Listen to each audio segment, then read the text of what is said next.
Having arrived, we'll call the meeting of the Human Resources, Finance, and Property Committee to order. The first item is the Pledge of Allegiance. If you'd all rise. I pledge allegiance to the flag of the United States of America and to the republic for which it stands, one nation, under God, indivisible, with liberty and justice for all. Anybody talk to you about public comment? We have nobody that has approached us relative to public comment. All right, we will move on to the approval of the minutes of the December 13th, January 3rd, and 6th meetings. Supervisor Zhang. I'll make a motion to approve the minutes. Is there a second? Lemmer can second. Lemmer seconds. Any discussion?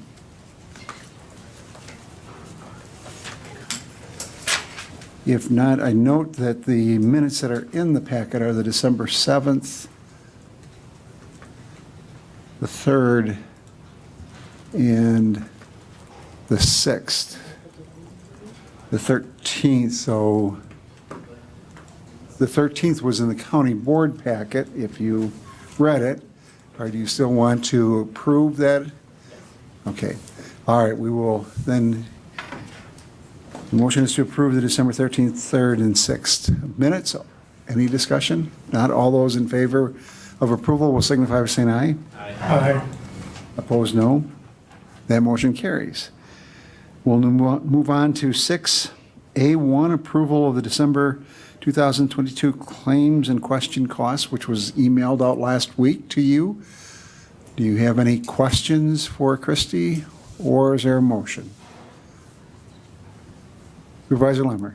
I'm just curious if, Christy, you could be so kind as to just give me a quickie little, I don't know, reminder or a place to go to see some of the costs that are incurred. It looks like maybe through the, I don't know, DA's office or the jail.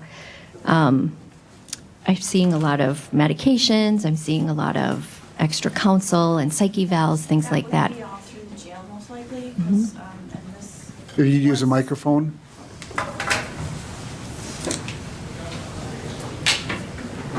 I can take a look at the ones that we're looking at offline on that, but once a person is incarcerated in our jail, I believe we are responsible for all medical cost and that, so we can do that offline and just make sure I'm telling you the right one, but that would be on most of what we're probably looking at there, except if it's a court-ordered one, but that would be listed as guardian ad litem, and we wouldn't have specifics on it. Yeah, if you have questions about the various circumstances under which the county is responsible for paying for legal counsel, we can talk about that as well. There are a number of them. They're, off the top of my head, I believe all of them work their way through the clerk of court's office. I don't believe there's any other, from any other budget that would be happening. But whether it's guardian ad litem fees or it's court-appointed counsel for children in various cases, CHIPS cases, or if it's counsel in a criminal case when there is an individual who qualifies for county appointment, all those things are handled through the clerk of court's office. Are there any other questions? If not, is there a motion? Moved by Leahy. Is there a second? Second by Gibbs to approve. Any discussion? If not, all is in favor will signify by saying aye. Aye. Opposed, no. That motion carries. Committee recommendations and updates on the strategic plan. Supervisor Zhang had provided us with a list of items that were in the Greater Wausau Prosperity Partnership plan, and I'll turn it over to him, and we'll have a discussion. Thank you. Thank you. And I gave my copy away. Oh, my works. Thank you. Thank you, Mr. Chairman. Just want to touch base. I know that I kind of threw a bunch of the objectives from the Greater Wausau Prosperity Partnerships Economic Development Plan on here, but I did spend some time and kind of drafted up a little bit about which of these objectives would be going towards, whether it's objective 10.6 of the Marathon County's strategic plan or 10.12 of the Marathon County strategic plan. As well, I did reach out to the Greater Wausau Prosperity Partnership and the Greater Wausau Chamber of Commerce and discuss a little bit with them about what their thoughts were in regards to adding their objectives to our strategic plan, and they are fully support.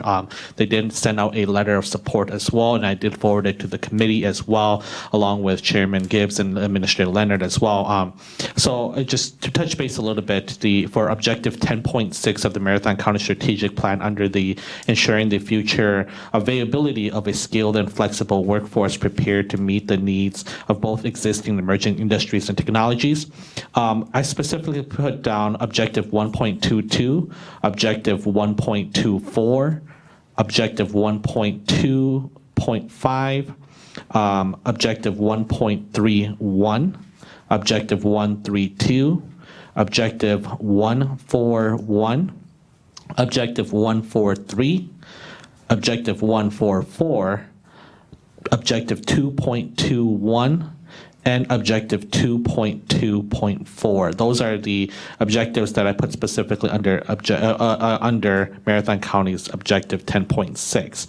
And for the Marathon County objective 10.12, I put down, I categorized the objectives from the Economic Development Plan, objective 2.23, objective 3.11, objective 3.22, objective 3.23, objective 3.31, and objective 3.32. I know that the objectives are all included into that document there, and I include in there. I'm not expecting all of them to be included, but I figured that we'll put that on there so that we can have a discussions on those objectives. I think that is relevant to the Marathon County's objective 10.6 and 10.2. But I would open it up to the floor to anybody who wishes to add or comment or has questions.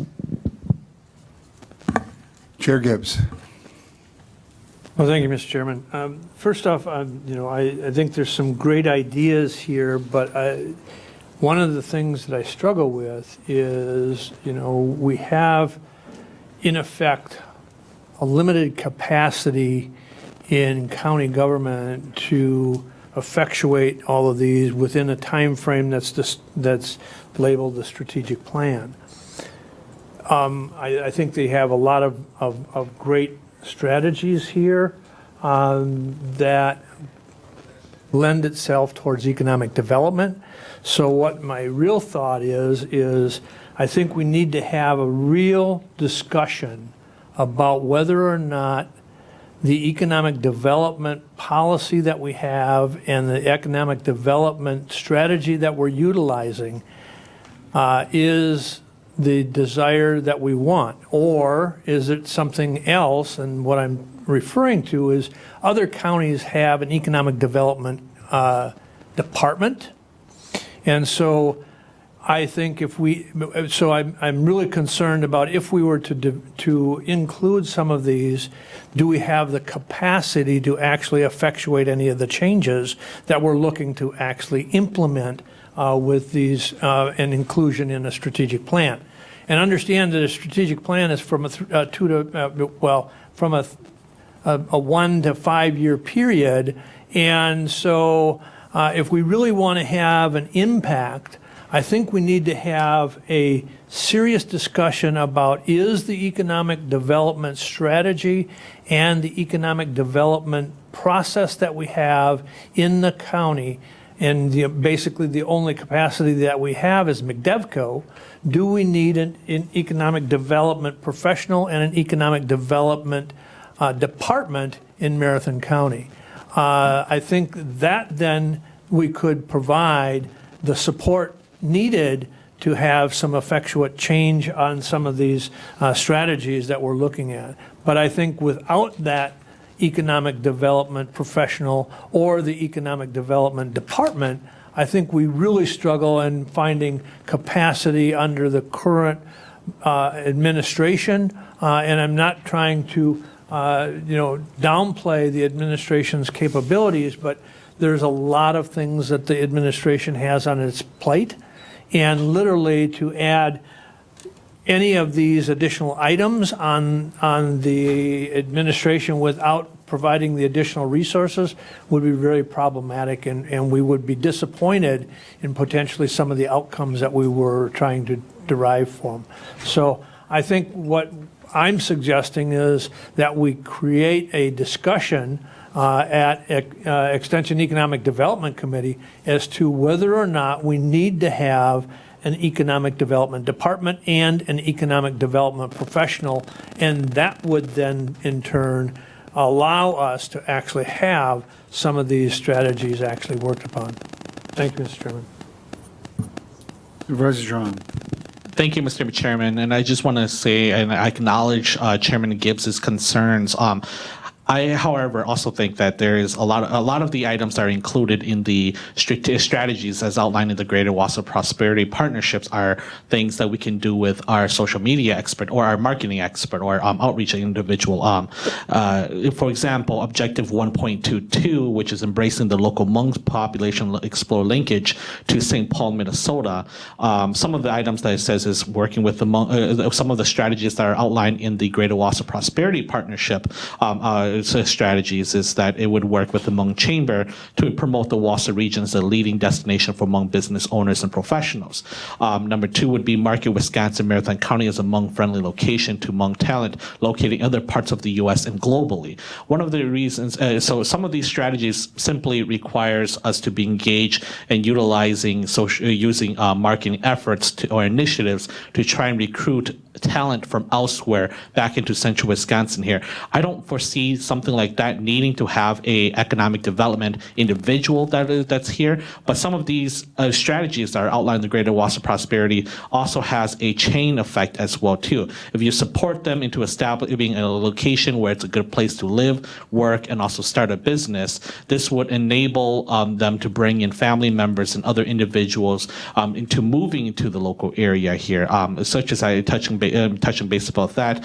Some other ideas that's listed in here and something the administration could definitely do is looking and as one of these strategies that they put in the Greater Wausau Prosperity Partnership is looking into providing non-traditional benefits. There is several that were listed in the Greater Wausau Prosperity Partnerships plan as well too, and also looking into work and being part of the efforts in attracting workers from the surrounding metros and states. So there are several items in here that can be done with our human resource department, with administration, with our outreach, with our marketing and outreach individual communications director, coordinator. And just working on that specifically. I do concur with Chairman Gibbs about the discussion about the economic development, because that is something that we do need to talk as well too. But there are several components in this these strategies that we can do and we can address, and that's why I put them on the on this, sent it out so that we can at least have that discussion and begin that discussion as well. Are there Chair Gibbs and then Gail? And I don't disagree that our potential, some of our departments can do that, but that's assuming that they have capacity. And I'm not trying to get into semantics about it, but that's insinuating that they're not at capacity already. And so I just question, if we had, and so maybe the question goes back to administration, and because I think it becomes incumbent upon us to not throw. We provide direction. There's no question. We provide direction to staff, but understanding, if you look at the work plan that the administrator has, and exec will have and the board will have a review of that work plan, with 40 some items on the work plan. When you talk to other counties, the ability to effectuate 40 some items on a work plan and actually make progress on those is very challenging. It's very challenging. Other counties have 2 or 3 items that they have on the administrator's work plan, besides keeping the lights on and keeping all the departments going. Understanding that that takes up, in effect, 80% of the administrator's time. So I think that if we had a coordinated effort in our economic development, and then had the question, does our communications professional have additional time to be able to spend time on these projects? Because they're currently working on our website development. They're working on the Martin Luther King Day on, and there's other things. So I know from a personal standpoint, that individual currently is spending more than 8 hours a day in this county doing work. So putting additional things on her plate, she'll probably get it done. She will more than likely get it done. But are we asking too much of current employees without building the additional capacity? That's my only concern, that we're not building the additional capacity and we're asking for additional items to be addressed. In a strategic plan that's on a 2 to 5 year project, and we know that this is just an extension for 2 years. And so I think the bigger question becomes, do we have the right strategy in place for our economic development? Gail? Thank you, Mr. Chair. When I'm reading the objectives, I noticed that the ones that start with 3 are concentric to the downtown Wausau area. And I just wonder if those objectives would be better served going to the Wausau city government, as we should be addressing things that benefit the entire county. Again, these seem to be concentric around downtown Wausau. Supervisor Zhang? Thank you, Mr. Chairman. I definitely agree with Supervisor Marshall that this is a issue of that the city of Wausau can definitely tackle, but it doesn't mean that Marathon County shouldn't tackle it as well either. We have to remember that the city of Wausau is a part of Marathon County.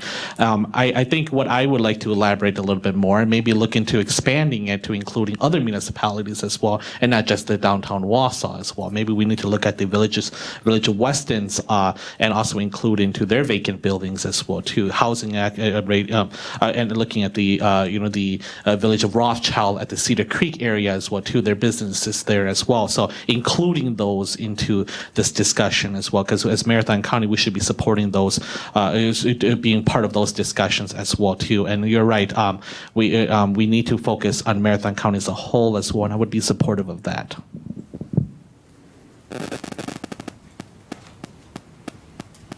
So Supervisor Zhang, were you looking at us to deal with these collectively or individually?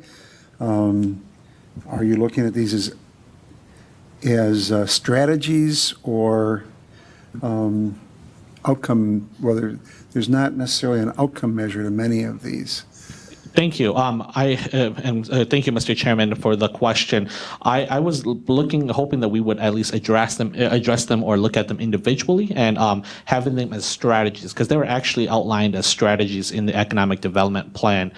So that's what that was my intention in having us going through them and looking at it. And if there's ones that does not seem to fit, we can leave it out. But if there's those that does fit, or if it seems as a priority, we can definitely include them for this as well. Okay. Let me just, I'm going to just comment on the last 2, if you could. If you look at objective 8.7 of the county's plan, quite honestly, the county has been taking a leadership role, probably driving more internet expansion than any other government we would welcome.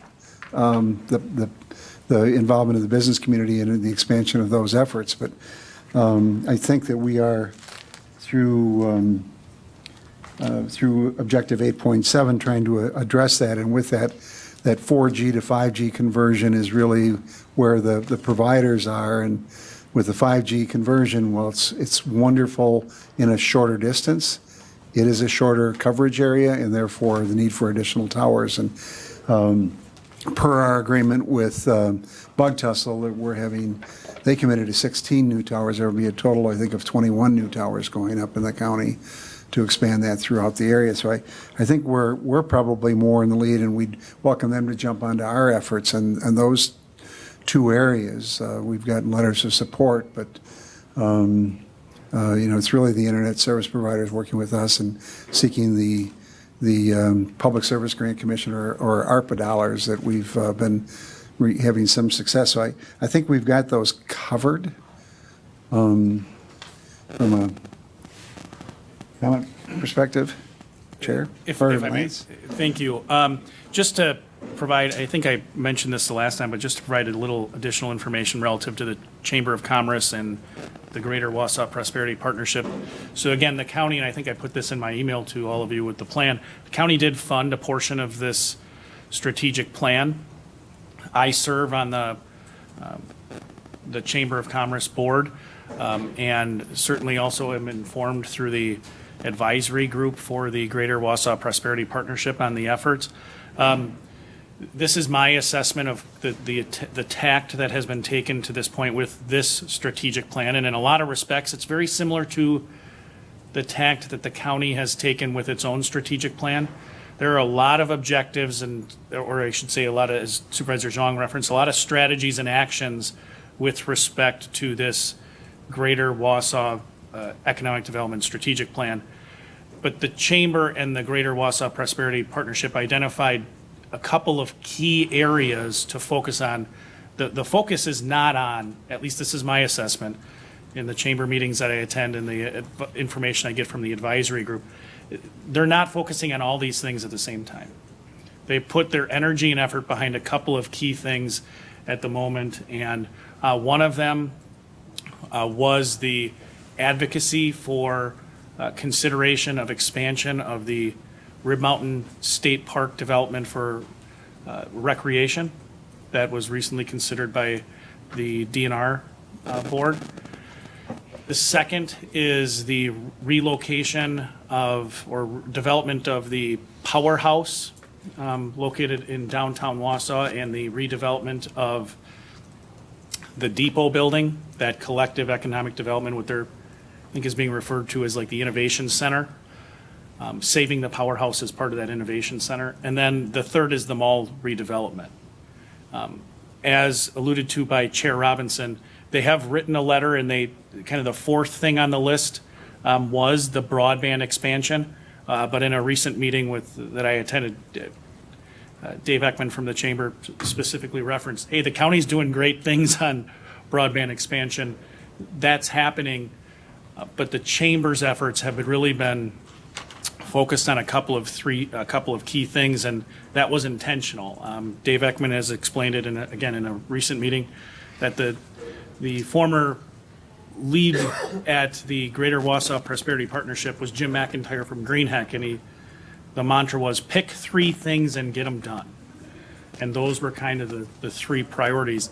All these things that are within the overall plan, the 99-page plan, are part of the overall plan, and when they come up, certainly they've been addressed, but just giving you that kind of that background that right now, I don't think the Chamber would even say they're doing all of these things to the greatest of their ability. They're not all a focus, otherwise nothing is a focus.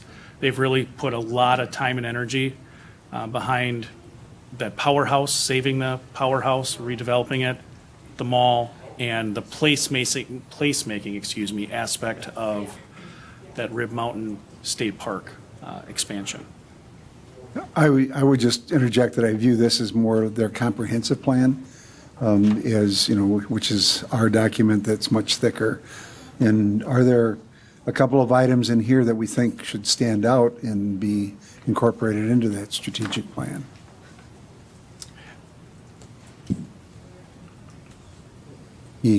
Go ahead. Thank you, Mr. Chairman. Some of the ones that I definitely think that include is in regards to workforce, addressing the workforce specifically, such as Objective 1.22, Objective 1.24, Objective 1.25, and also, where is that one? The non-traditional one, Objective 1.32, which those are some of the ones that I think I would be interested in, and I think that's in regards to workforce. I think also Objective 1.43 would be something that would be interesting as well too. I know that Supervisor Lemmer brought up the potential idea of potentially bringing in a law program into the UWSP and seeing if that would attract individuals as well too. So just some of the thoughts. But again, like I said here, the intention was to have this on the table so that we can always have a formal discussion of it specifically. Chair Gibbs. Yeah, I'll look at one specific.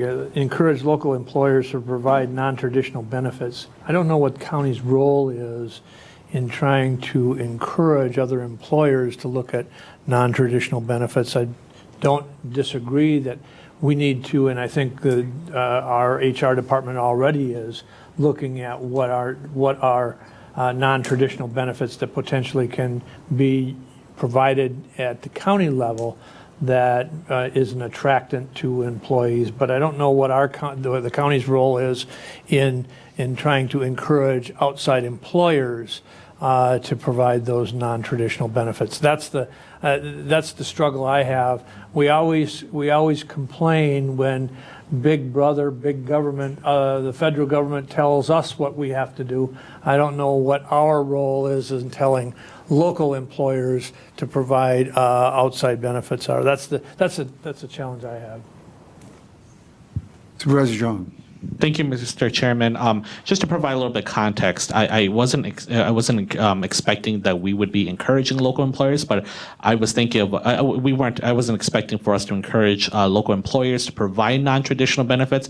I was thinking of ourselves as a local employer to provide non-traditional benefits.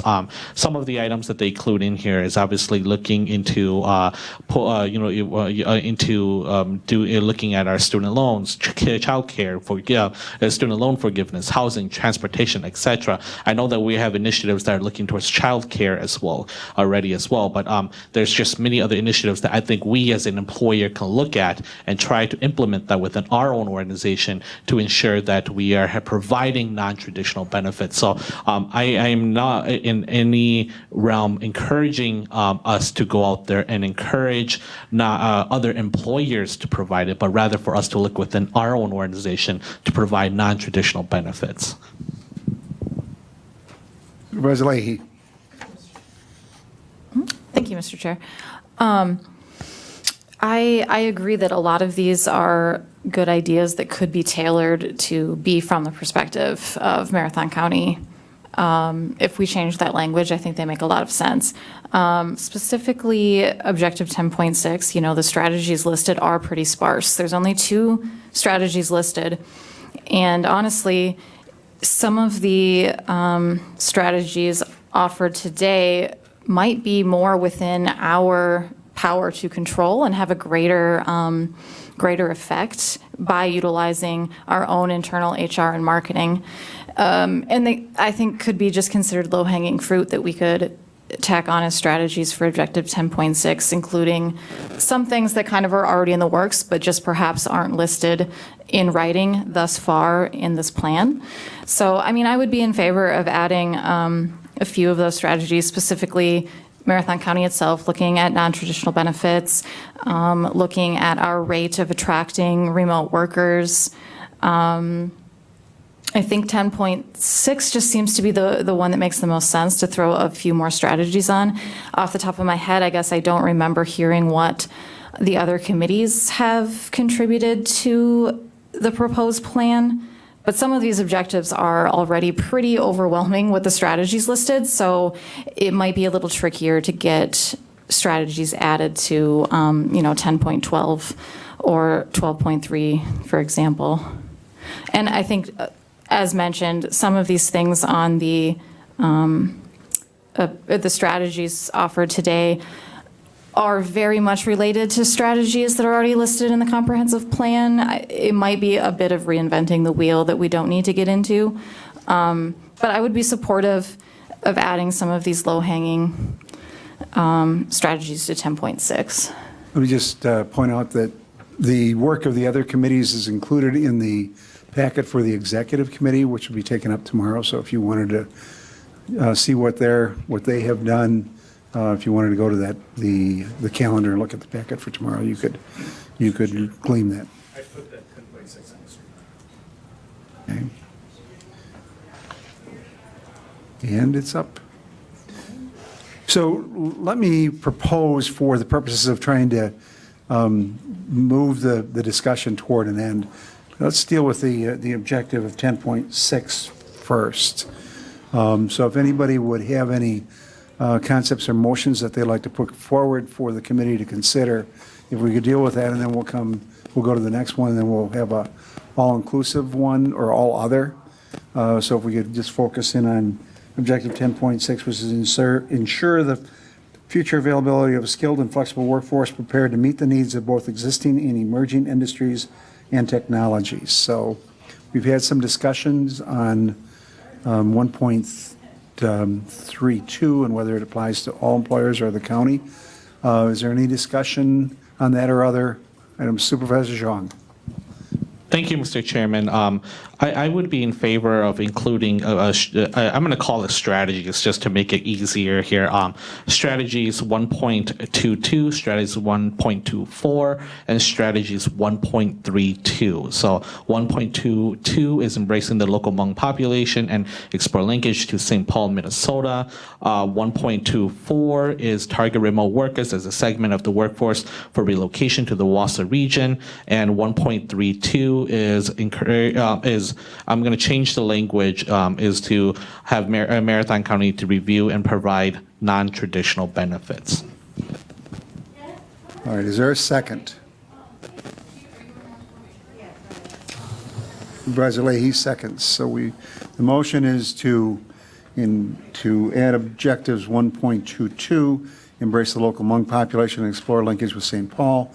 1.24, target remote workers as a segment of the workforce for relocation to the Wausau region in conjunction with promotional efforts to market the area as a premier location for outdoor recreational enthusiasts. And 1.32 is to encourage Marathon County as an employer to provide non-traditional benefits. Did I capture that language correct? Okay, I just want to clarify for objective 1.24, and I'm open to it as well as removing the portion where it says in conjunction with promotional efforts to market the area as a premier location for outdoor recreation enthusiasts. So it would just state target remote workers as a segment of the workforce for relocation to the Wausau region. So let me just see, Mike, I'm going to just say, is that acceptable to the second as to the intent of the original motion? So it would be all of 1.22, the first half of 1.24, and a modified 1.32. That's acceptable to Supervisor Leahy as a seconder? Yes. All right, Supervisor Gibbs. I guess the only part that I struggle with is our strategic plan a plan of work, and does it need to represent everything that's absolutely going to be done? Or is it supposed to be a strategic plan that says, look here, this is something that we are not looking at and we're not doing, and we should be? And so I'm not trying to be very critical, but I guess I am. We don't need to have a strategic plan be representative of everything that the county's already looking at. In other words, the county's already looking at flexibility in workforce and flexibility in and this committee is going to be coming back with potentially a 4-day work week, or there's just potential discussion about other. So we are really already looking at some of those things, and so I question whether or not everything needs to be in the strategic plan, or whether it is identifying different strategies that is currently not being looked at. And that's, so I don't, because we have updated our, our financial software to Workday. Did we want to put in continued expansion of Workday and transition our HR department into a, that's the only problem that I have, is a strategic plan is supposed to look at something that is not being done and be a strategy and an outcome measure that actually leads to an ultimate goal. And so I struggle with, the objective 1.32 and saying Marathon County look at non-traditional benefits, because we're already doing that. I think we're looking at flexibility in workforce, flexibility in time. We've had discussions, or administrations had discussions with the department heads as to, whether or not they want to look at a 4-day work week, whether they want to flex people's times for flexibility and provide them opportunities. So I think some of those are already being done. So I really question whether we want our strategic plan to be looking like a work plan, or whether we want it to be looking at opportunities that we're currently not doing. And that's the challenge that I see, that we're trying to bring in some of the things that we're currently doing into the strategic plan, but I don't believe that that's what the strategic plan should be doing. It should be looking at things that we're not doing that we need to be doing.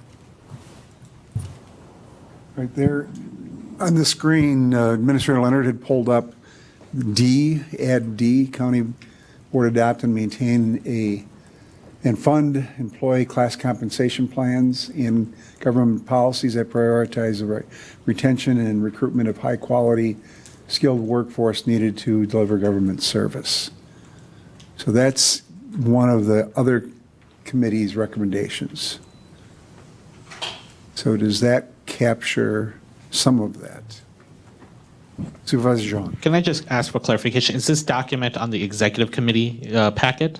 Yes. And what page is it? I can't see it from here. obviously. 9 of 15, and that is, my recollection is that this was a request to add strategy D to objective 7.1 of the county strategic plan from the Public Safety Committee, and then also to list that same strategy underneath objective 12.3 as well.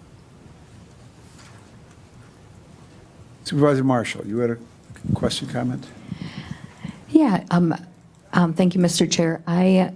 Based on the objectives, I think that the D that is up on the screen is comprehensive enough and would include several of the items that were in the motion to be approved. I favor adding the existing one that's on page 9 of the executive packet instead. Supervisor Hart. And not to make this any more complicated, is there anything that, for example, Supervisor Zhang, you would want to add to that, or have them stand alone? That's a possibility as well. Thank you. Thank you, Mr. Chair. Go ahead. I think one of the things although I do agree that I'm going to touch on a couple of points here. I do agree that D does cover some portions of this specifically. It doesn't cover specifically in regards to how we are marketing our opportunities available as well. And as the board know, I'm always a big proponent of and supporter of us being advertising our opportunities in non-traditional means.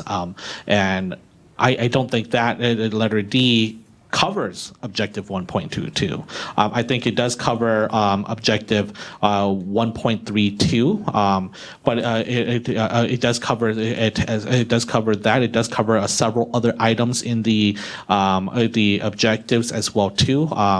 But I also question about whether it covers objective 1.24 specifically, and I can see that it loosely covers it. But in regards to, I mean, some of the things that the WCA has also recommended or seen other counties across the country here done is, for example, Maryland. From my recollection, they are creative with how they're trying to promote individuals that comes to their local area, where they would promote where individuals who are planning a vacation to their place there would be able to get a certain percentage off their travel in exchange for them to doing interviews with several employers or even with the county that's in the area.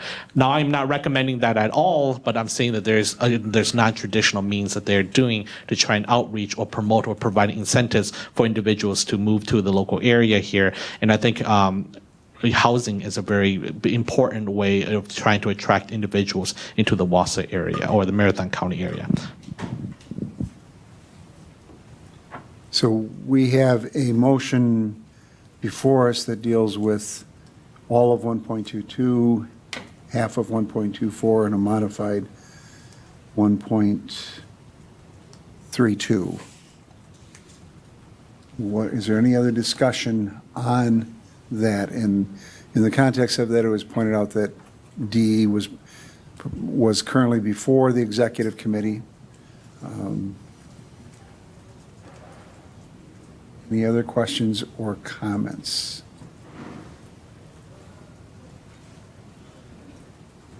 And ultimately, the executive committee will, I'm sure, look at, because the committee's worked in more or less of a silo, they would look for opportunities to combine where appropriate. And ultimately, the decision is really the county boards at the end of the day, and what will they do with it. So what we're doing is trying to move things farther down that funnel, if you will, and get to the end product. Supervisor Zhang. Thank you, Mr. Chairman. And if Supervisor Leahy is all right with it, I would be comfortable with removing the 1.32 from the motion because it is covered under D that's provided by the Public Safety Committee. I think now we're at the point of needing to amend, given the fact that we've had discussion and it wasn't for clarification. So if you wish to do that at this time, I would entertain a motion to amend to delete 1.32. I'll make a motion to amend to remove 1.32 from the motion. Is there a second? Seconded by Supervisor Leahy. Any discussion? If not, all those in favor of removing the modified 1.32 from the motion will signify by saying aye. Aye. Opposed, no. That motion carries. Now the issue before us is adoption of the motion as amended, which would reflect all of 1.22 and the first part of 1.24. Any discussion? Chair Gibbs. Again, before we get to the vote, and I thank you, Mr. Chairman, I guess I would ask, the administrator, the capacity of administration, looking at the total of all of the strategies, and including strategies now that potentially would be adopted here, to have meaningful impact on those strategies in the next 2 years before we adopt or go through the process of adopting a brand new strategic plan. Because again, the strategic plan is an update for a 2-year period, and are we going to be able to reallocate resources within administration to actually have some impact on it? Go ahead. That's a great question. I think the short answer is that depends on the board. And you have to take things off the plate. I think marketing and communication and adopting different strategies to recruitment, for example, if we were going to, it will take some level of additional effort certainly within our HR department, which they are certainly at capacity, if not, quite honestly, they're over capacity. As it relates to our communications person, again, we need to take things off the plate. With a lot of the discussions, my sense, this is my sense, and you are the policymakers, particularly as it relates to our own internal HR policies and practices. As I alluded to at the last meeting, I hope we have the discussions that Supervisor Zhang was referencing. You know, I don't want us to get to a point where we say, hey, we did the class compensation piece, and again, it was very much appreciated, and we needed to do that, but that doesn't mean we're done as it relates to employee retention and recruiting. We do need to make sure that we are continuing to evaluate all those potentially new practices, take a look at our current practices, our current benefits. And for example, for your current, as it relates to childcare and housing, that too is in 10.6, 2 strategies were recommended to be added by the Extension Education Economic Development Committee. Develop policies that support affordable, high-quality childcare to enhance workforce availability as well as housing. Those things, those conversations need to happen at the policymaking level. So as it relates to staff capacity, if there are specific marketing things that our communications and communication and engagement strategists that you would like us to undertake, we will need to take things off of her plate. She is already, again, over capacity. You know, we have a great problem to have. She is exceptional, and people like to work with exceptional people. I mean, the sheriff's office utilizes her extensively. She has been such an asset as it relates to our ability to communicate through emergency management purposes, for law enforcement purposes when we have serious incidents.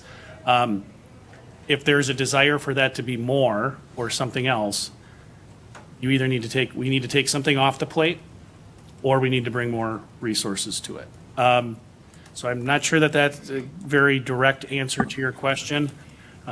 But for those things that we are currently doing, benefits and recruiting, and we have made a lot of changes to how we recruit that I think have helped us to remove what were previously barriers. But if we want to target remote workers more, it's going to take some effort to do that. And right now, we would need to take some things off the plate. Chair would just like to reinforce the purpose of the strategic plan, and the strategic plan and the comprehensive plan are what sort of drives the county's agenda. And we use that to develop the administrator's work plan and the committee action plan. So keep that in mind as we go through these discussions. It is the priorities of this body, and to a degree the county government that we're trying to reflect in the strategic plan on a short-term basis and the long-term vision relative to the comprehensive plan. So with that, we have a motion. Supervisor Zhang. Thank you, Mr. Chairman, and I'll try to keep this short here, but we remember that when we were doing, when we had the department's head coming to the board, and the major issue that they brought to us time and time again, it was the fact that they did not have enough employees or candidates applying for their positions. There's many job positions not opening. The number one issue that we as a county here, especially this committee, needs to be addressing is helping the county alleviate and also address that problem, which is the lack of human capital, or the employees, or the vacancies that exist here.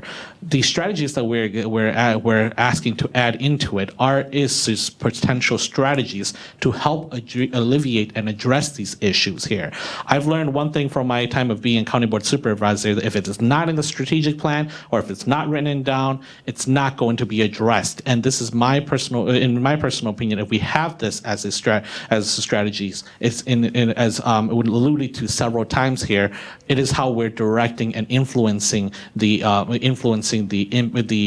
work plan that's being set by administration. So I am still intending and supportive of this because I feel that it will help address some of the concerns that the county and the department has. Obviously, everybody knows that I work for a nonprofit organization that address the Southeast Asian community, serve the communities. And one of the number one questions I get from department heads, whether it's the park departments, the social services departments, the sheriff's department, is how can we reach out to Southeast Asian community members?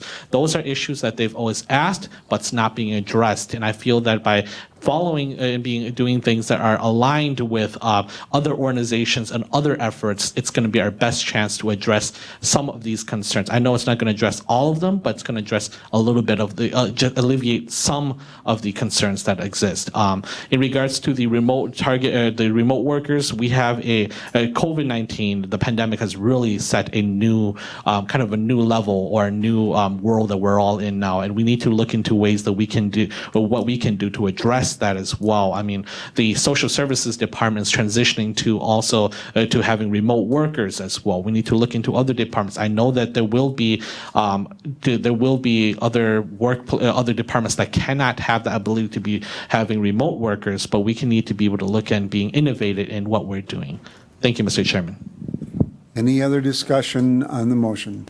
Chair Gibbs. Just one last time, like I said, and I think you heard from the administration, I'm not against any of these strategies. These, I think, are great strategies to actually move forward. However, as you just heard from the administrator, is, literally, I will repeat this. There's a work plan that the administrator is going to that we're going to review at executive. And we continue to add things to the work plan in excess of 40 different items, and we do not have the capacity in county government, in Marathon County and administration, to effectuate all 40 of those projects. And we're going to, and because the executive committee is asked to prioritize what the projects on the work plan are, some of those get put off. So some of the 40 doesn't even get worked on because we don't have the capacity. And so you've heard from the administrator that have just said, if you're going to add this to the work plan, that's fine, or we're going to add this to our PR person, that's fine, but we need to understand what we're going to identify as taking off. And I haven't heard from any department or any committee of anything that they want to take off the work plan. I sit here and I struggle. You elected me as your board chair. I see what our administrator is effectively doing, and I'm not going to, I will say this, we have a great administrator. But when I see the workload that the administrator is putting up with is not sustainable, and I will say that from a public standpoint, we have probably one of the premier administrators in the state of Wisconsin, but and he will never say this to anyone here, is no, don't do that without providing. But he just told you. He just told you if we're going to put something on the work plan or in the strategic plan and we want to have an impact on it, that we need to take something else off. I sit here and I don't know how I can sit there and strongly enough sit there and tell you that we've got a work plan with 40 items on it and we can't effectually put more on the plate and not provide the additional resources to do that. And we know that we don't have the additional resources, but I offered a potential look at an additional department that potentially could move some of the economic development items, at least on this list, to that department to actually have some goals and moving those forward. So please don't take it the wrong way that I think that they're bad. I just think that we need to be realistic in what we can accomplish in short in a 2-year period. And if that needs to be the number one priority, that's fine. But then identify what we're going to take off, because we don't have additional capacity in administration department. In light of I think our rules limit the amount of discussion we can have going back and forth. Is there, Supervisor Jean, did you wish to make an additional comment? No, I think I've made a lot of comments already. I'll hold off on it. Thank you. All right. So we have a motion before us. The motion is to recommend objective 1.22, and the first part of objective 1.24 be basically forwarded to the executive committee and incorporated for incorporation into the county strategic plan. Any discussion? Supervisor Hart? I'm sorry, just for clarification, that's added to 10.6 objective, correct? Yes. Okay. Yes. Any discussion? If not, all those in favor will signify by saying aye. Aye. Opposed, no? No. That motion carries.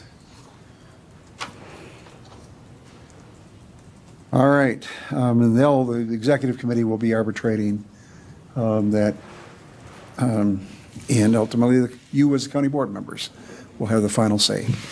Supervisor Zhang, did you have any other issues that you wanted to bring for 10.6, or did you want to move on to other sections of the strategic plan? Thank you, Mr. Chairman. I'm going to get to the answer, but I just want to add a little context there. The comments made by Chairman Gibbs is duly noted, and because of that, I would be comfortable with us holding off on adding any additional objections, strategies to Objective 12, which is maintain infrastructure to support economic growth. I think Supervisor Leahy brought up a good point that Objective 10.12 does have quite a bit of strategies that are attached to it as well too. And I do want to let Chairman Gibbs know that I do appreciate his comments as well too, and it is duly noted. So I would be comfortable with moving on. All right, is there any other item members would like to bring forward? Supervisor Hart. Thank you, Mr. Chair. It's not an item. I just wanted clarification because there was the outcome objective that I put in that isn't in tomorrow's packets for executive. And I thought to myself, maybe that's just because it was being waited until we finished today's business in order to include that. I just wanted to make sure that that assumption is correct. Thank you. Whether it was the intent, it will be the end product. Okay. Works for me. The objective, I think in one of the December meetings, we had the discussion on clarifying the objective. Could you refresh us so we get it right? Yeah, because I had to go back in the minutes to make sure that it was put in there. Yeah, it was an update to strategy 12.3 outcome measure to read, reduce, and maintain a county employee resignation turnover rate of 15% or lower by December 31st, 2024. And that was made at the November 22nd meeting.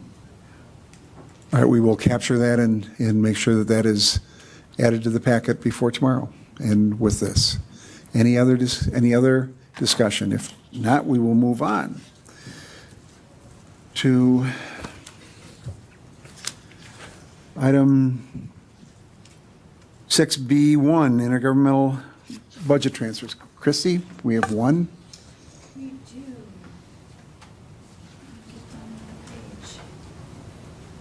I don't know. We do. Let me get to that page. It's for the SWAT, protective clothing for the SWAT team? Yeah. For the lack It's a of a grant better that we term. got for that. Curiously enough, the federal government's been sending them out for around $3,500 for a bunch of stuff. This is another one that will help the SWAT team, and it is coming to you as it is a small grant to do that with, so. What are your wishes? Any questions? Supervisor Zhang? Move to approve. Moved by Supervisor Zhang to approve. Is there a second? Second by Supervisor Hart. Any discussion? If not, all those in favor of the transfer will signify by saying aye. Aye. Opposed, no. That motion carries. Resolution to use environmental impact funds to fund groundwater plan efforts. Lori, are you going to do the presentation?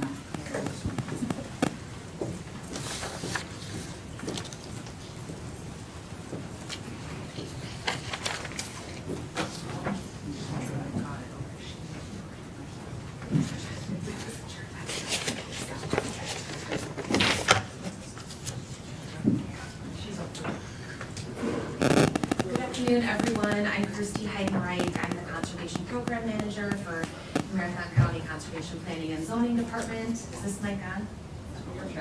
It does seem quiet. Oh, there we go.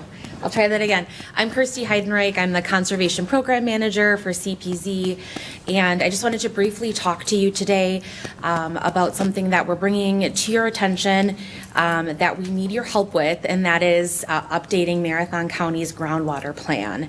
I know I talked to you a few months ago about some surface water issues that we're dealing with, so some similar challenges that we're facing, but this time it is with groundwater. So in terms of where we're at with knowing the status of our county's groundwater, our county has not updated our countywide groundwater plan in about 22 years. So we do have an existing plan in place, but it is so outdated that most of the data in there would be considered almost completely irrelevant, gauging the quality and quantity of our groundwater currently. So what we're hoping to do is we are hoping to update the plan in a way that we feel that we do have an appropriate baseline data of where we are at across the county. One of the biggest challenges is that we do have the largest county geographically, and so even when we talk about taking what seems like a large amount of tests across our private wells in the county, it still doesn't even seem like it's nearly enough to properly gauge what we're dealing with here in the county. Marathon County talks very often about, wanting to be the healthiest, the safest, the most prosperous county, and groundwater is really an area where we are falling behind, not only in the state, but behind a lot of our neighbors and our colleagues as well. So over the past couple years, there have been many Wisconsin counties where the county board has asked a variety of the departments to work together and to do a countywide groundwater study.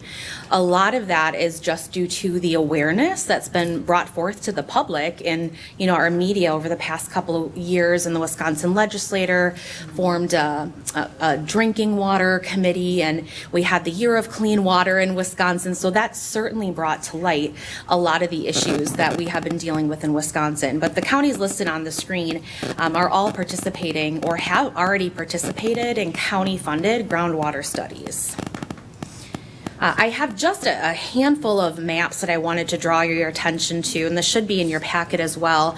If you look on the screen, you have to look for the outline of Marathon County, because this is a bird's eye view of our county along with our neighboring counties.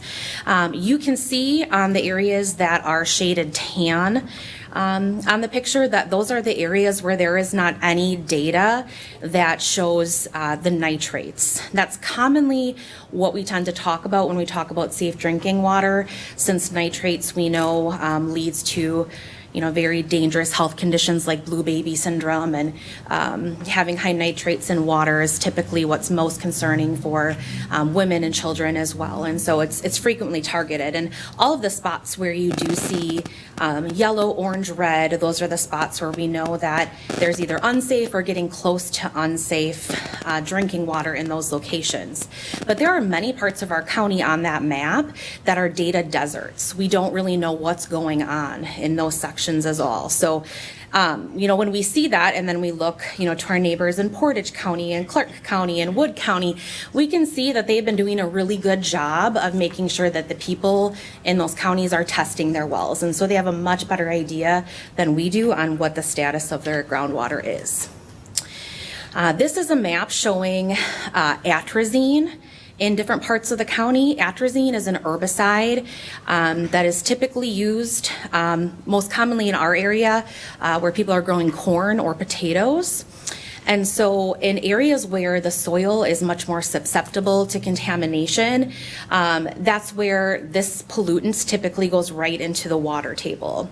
And so atrazine is, honestly, it's kind of probably best described as like a sleeping giant of our area, because we know it's out there, but it is something that testing for it is commonly forsaken, because we do, probably rightfully so, focus so much more on testing for bacteria and for nitrates in our water.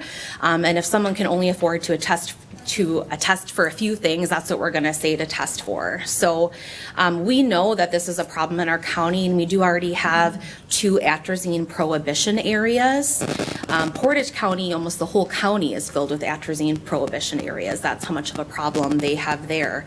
But our department did connect with the Department of Ag hydrogeologist that is over atrazine issues for the state of Wisconsin, and he did confirm that he is very concerned about the lack of testing that's been done in Marathon County. And we actually already have him on the docket to come here this year and next year to help us with some testing and to help do a little bit more education as well, because we are all so equally concerned about that. This is a map that just shows the risk of contaminated drinking water in Marathon County. So you can see, starting with the Wisconsin River area and then over to the east, when we commonly think of this part of the county, at least as conservationists, we refer to the eastern part of the county as the eastern lakes. You know, oftentimes it's a little bit more woodsy. We don't have a lot of heavy agriculture out in those areas, but those are the areas where we tend to see sometimes the most problems with drinking water, and that's where we've done the least testing as well. So it just goes to show that these problems don't necessarily equate to where our heavy agricultural areas are as well. There are unique circumstances in every part of our county.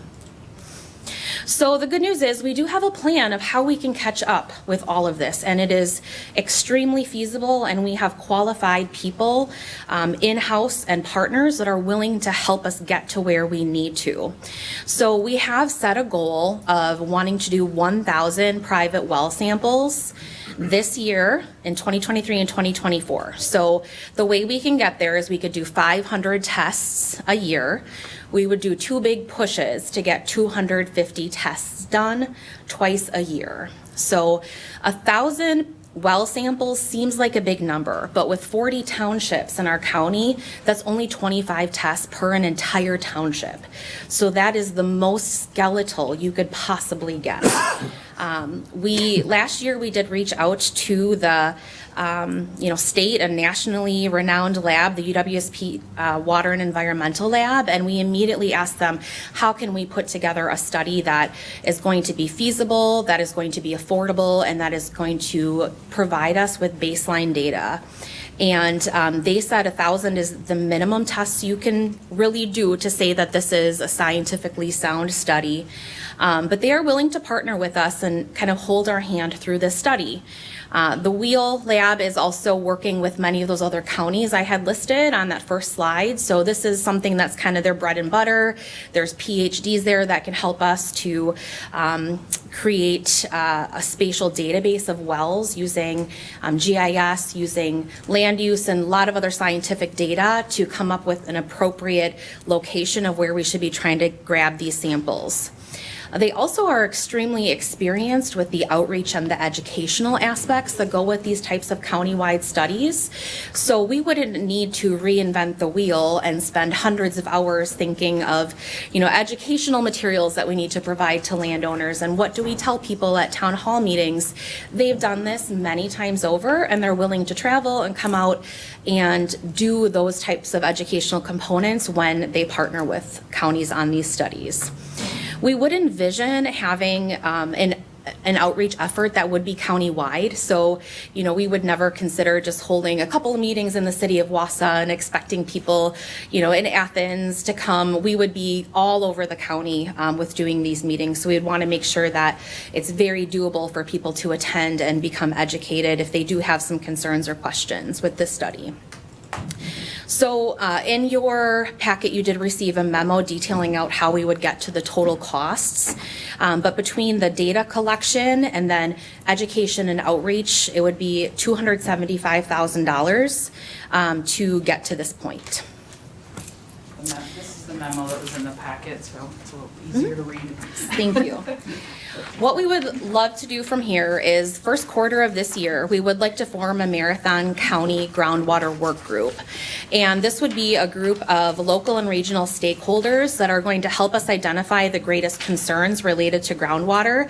And we would work together to strategize our outreach efforts. From here, we would take a look at where we're at with our 2001 groundwater plan and how we're going to get to an accurate plan today. So we would work together to update the plan, and we would like to complete a draft of this plan by December of 2024. That is a very ambitious goal, but we do believe that with your support, we can get there. We also are already working with whatever partners we can to gather supplemental data. I did already mention to you our connections that we have with the State Department of Agriculture and their hydrogeologists. They work with 2 counties a year to do a free atrazine study. They use their lab down in Madison. They collect about 75 samples a year. It is all for free, no cost to the county. Marathon County is on the list, one of the 2 counties for 2023 and 2024. So we're doing what we can to be scrappy and to reach out to the free resources that are available to us. We're also partnering with UW Extension to apply for a grant that we're very confident that we will receive. It's an innovation grant to help study the levels of nitrates and bacteria on farmsteads where there are immigrant staff as well. We know that that area of agriculture, there are commonly disparities in getting clean drinking water in those farmsteads. So we would really like to use this groundwater plan update to see what we can do to reach out to those populations. We also just wanted to remind you this plan of what we would like to do. This is how we meet the Marathon County Strategic Plan Objective 6.3 to protect and enhance the quantity and quality of potable groundwater and surface water supplies. So without your support in this area, there is no way to meet this objective. And updating the plan, it works through several of the strategies that are listed. You know, we have as a strategy to update the groundwater protection plan. We have in there that we want to have the county play a role in conducting tests for contaminants in private wells. And also strategy E says we want to create new partnerships with agencies and organizations to further our efforts in protecting groundwater.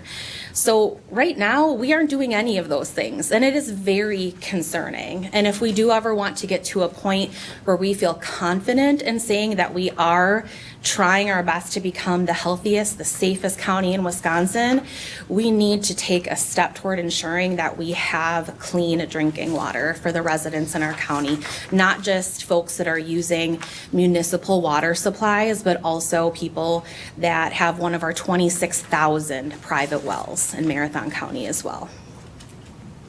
So from here, Lori is going to discuss another part of the route to get there. Thank you, Kirsty. So as it relates to 6.3, that is going before the executive board, I believe tomorrow. It was reaffirmed by the ERC to still be a priority for the ERC committee, and that outcome for updating the groundwater plan remains in there as well. So we have been talking with the ERC the last couple months about different avenues to getting that funding for the groundwater plan. And late last year, we started talking about the environmental impact fund. So I wanted to give a brief overview of what those funds are so that this committee is aware of what we're asking here today in terms of approving the use of these funds to fund the groundwater plan update. So in 2004, Marathon County entered into an agreement with the American Transmission Company for the construction of the Arrowhead Weston transmission line. And some of this agreement was dictated by state statute. Some of it was our predecessors negotiated this agreement that would give payments to the county, a one-time payment to the county for depreciated value of the county land for this construction of this transmission line. That one-time fee was approximately $1.6 million, and then the agreement also included annual impact fees that decrease over the life of the project. We started around receiving $88,000 a year from the line. Now it's about $60,000 is where it stands now. So these funds were then, through state statute, there's guidance on how to use these environmental impact funds that says that they should be used for environmental programs. And the county guidance throughout the years has also reiterated that these funds go towards environmental and natural resource protection projects, and also projects that are consistent with our county's comp and strategic plans. So from 2006 to 2018, the county has funded 30-plus projects using the environmental impact funds. The last project funded with EIF was in 2018 when the county board approved a resolution to create a new revolving loan fund for the private on-site wastewater treatment systems. The loan program is to help landowners fund a repair of a failing POUT system. At that time, they awarded an estimated remaining balance in the EIF fund of $650,000. That estimate was based on a couple different factors. One, at the time, we still had 6 other awarded projects on the books that were being completed. Those are now since completed, and annual payments and interest are also continuing to come into that fund. So with the $650,000 that is still set aside for the POUTS loan program, the balance, the unallocated balance in the EIF fund today is around $550,000. So $1.2 million in total, but $650,000 of that is still allocated to that POUTS revolving loan program. So in discussions with the ERC over the last couple months, the proposal that's being moved forward is that the $650,000 of the EIF balance remain with the POUTS loan program, and we continue to try and loan those funds out and reevaluate it at the end of 2024, just to see how those funds are being used and if we're successfully meeting the objectives of the EIF fund and helping our landowners fix those failing systems. With the remaining $550,000, what we have discussed with the ERC is the funding of the groundwater plan, which is the request before you now. And then in the future, we're also going to discuss with the ERC the aerator replacement at the Big O Plain. But again, the only request before HR Finance today is the funding of the groundwater plan. And as Kirsty mentioned, we've asked for, and the ERC has supported, asking for up to $275,000 of that EIF balance to be allocated towards updating our groundwater plan. And this memo includes some more background and framework in terms of what's going to go into the groundwater plan. We also tried to address some of the frequently asked questions that we have heard from several county board supervisors. But with that, I will open it up for questions about the groundwater plan and the EIF.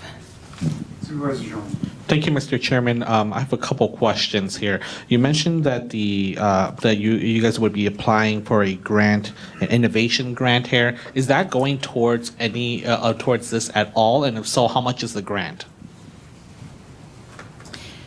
Thank you. We would be working our findings from UW Extension Innovative Grant into the groundwater plan.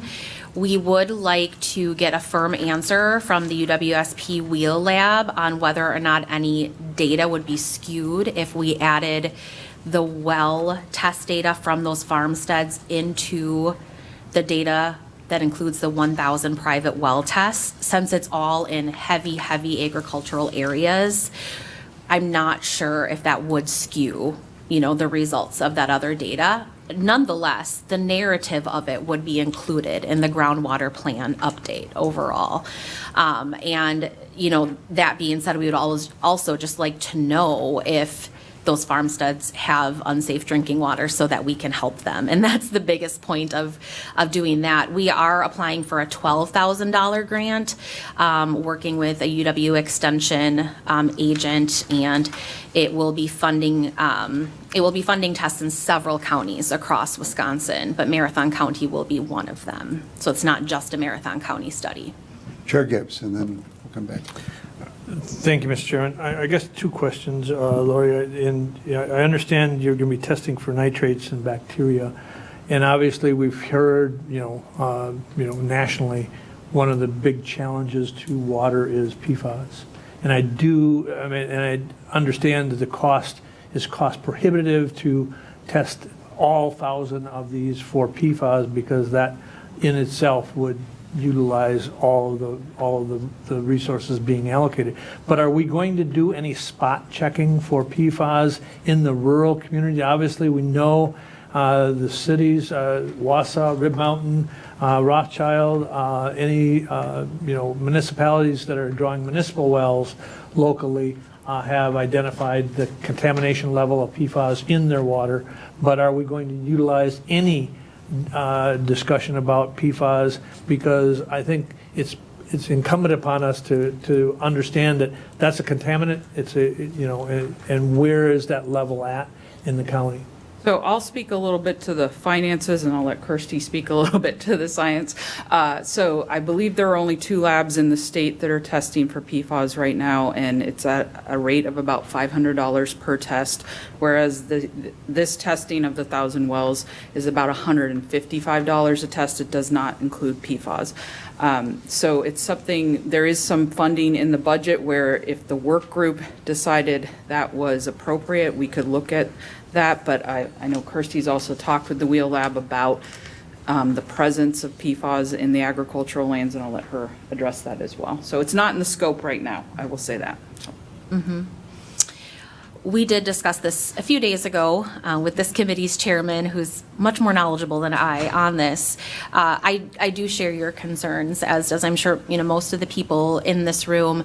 Certainly, we, just from those of us that know we would be involved in the groundwater work group, we've already discussed the importance of PFAS in our narrative and how we likely should do an entire chapter in a Marathon County groundwater plan, and really strongly partner with our municipal partners that are in the thick of this day in and day out, and kind of default to some of their expertise.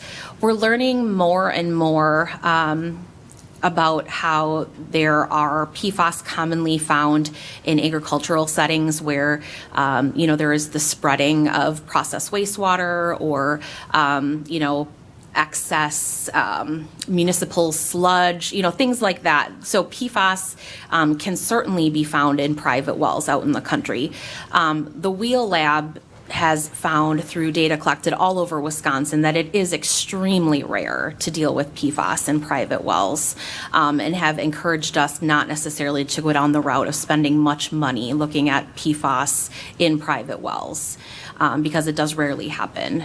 The Wisconsin DNR has tested for PFAS in private wells at a few locations already in Marathon County, which we are just informed about. So those couple of locations we could certainly look at adding, and also, connect a little bit more closely with the DNR folks doing those tests and see if they also think it would be prudent for us to continue to test a few more wells in our study. But that is probably all we have the capacity to do, is a few more targeted wells. So Chair Gibbs, I'll take a stab at it, because I met with them last Friday, and the state is tested. They had funding for testing of 450 wells. And I believe that translated. Dale Groskopf was in the meeting that we had last Friday in preparation for this meeting. I believe 11 of those samples were in Marathon County.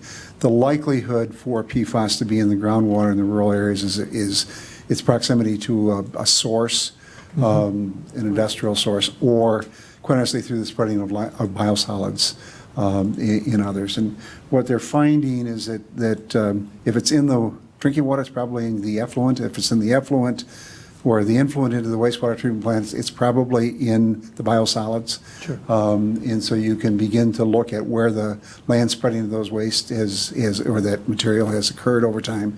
I would anticipate that the state will probably be more aggressive. In the case of Oneida County, where they found it in the town, they did additional testing, and they brought an EPA to do testing. So if it's located in an area, there would probably be outside funding source. I'm just going to make a comment that I support this study, but it will not answer all the questions relative to groundwater. There are 2 main areas that I have concerns about, and we've had these discussions, and one is those other contaminants, and with nitrates and with BACT, chloroform bacteria, you typically have indicator parameters that show the presence or likelihood of migration of contaminants through the soil. So it's a good baseline study, but it's not going to give you that information you really need to get a complete picture. But the atrazine is a contaminant of concern given the agricultural practices. The other concern that I have, and particularly as it relates to Western Marathon County, is the issue of quantity. And if you begin to look at what's happening in Clark and Taylor counties, you're starting to see some issues relative to their ability to access clean drinking water, which led the city of Abbotsford at one time to have discussions with the city of Wausau to pipe water there. I know in the Stetsonville area that they had a very difficult time finding a location for a new well when I was working for the DNR, and we were helping them to deal with contaminated groundwater. So I think that those are some things that need to be kept in mind, that this will be a snapshot view of a few parameters, give you some idea of the quality, but it's not going to deal with the quantity issue or all contaminants of concern. That's why the work group is important in working with other parties. So Supervisor Zhang. Thank you, Mr. Chairman. The only other question I had was, I know that there was the, you mentioned that there's going to be an aerator replacement at the Big Alpine. Are we, and it's going to be a dumb question here, but you're not expecting it to surpass this $275,000 that would be remaining, correct? No, so the other request that would come forward would be, it would not surpass the $550,000 unallocated between the two projects. So- Thank you. Are there other questions? Chair Gibbs and then Gail. Just one other follow-up. So we're going to test these wells. Are we going to also gather data as far as the depths of these wells as part of the data that's being included to understand, the level of contaminant? Can identify? We will only test wells where we know the depth and where we have the well construction reports for. Okay. Supervisor Marshall. Thank you, Mr. Chair. I know that the Marathon County Health Department currently tests for bacteria as well as nitrates, but I don't see a selection on their website to test for atrazine or metals. So would that be something new that they would be picking up? No, so we would be working with most likely the UW Stevens Point Wheel Lab. Our health department is not certified to test for those additional parameters, so they're only certified to test for nitrates and coliform bacteria. So. Thank you. Other questions? Again, this was recommended for adoption by the Environmental Resources Committee, and I think per our policy on the use of AT or environmental impact funds, I think this committee weighs in as well. And the recommendation would be, to deal with the funding issue. Chair Gibbs. I'll make a motion to support the use of $275,000 for the water study in Marathon County and the water plan update, and move to the full board for recommendation. Is there a second? Seconded by Supervisor Zhang. Any discussion? Supervisor Hart. Thank you, Mr. Chair. I just had a quick question. The contributions into the Environmental Impact Fund right now, it's at $60,000 a year. That's going to continue, and we don't expect that to go down anymore? So, yeah, we're still looking into that. When I was just talking to Christy Palmer beforehand about this, and it is, the amount that's deposited every year will go down over the life of the transmission line, but we're not sure of the exact end date of the deposit of those funds at this time. So. And then just to follow up. So we can expect this to be replenished in a certain amount of time, correct? Into The fund? EIF balance, we believe, will, yes, continue to grow. But at some point, it will come to an end. The funding is the Zebro amendment or the Zebro provision. Frank Zebro, a member of the county board, pushed for and obtained the annual funding, and when they didn't deliver it, he went to the powers to be at ATC and reminded them of their obligation. And we are one of the, I think, the only county that has the ongoing payments, so it's one of the areas where we've been the leader. But the money will draw down. We had the initial payment. This is for the American Transmission Company's power lines going across county lands, and that's where the funds are generated through the American Transmission Company's payments to us. Any other discussion? If not, all those in favor of the motion to approve and advance this will signify by saying aye. Aye. Opposed, no. That motion carries.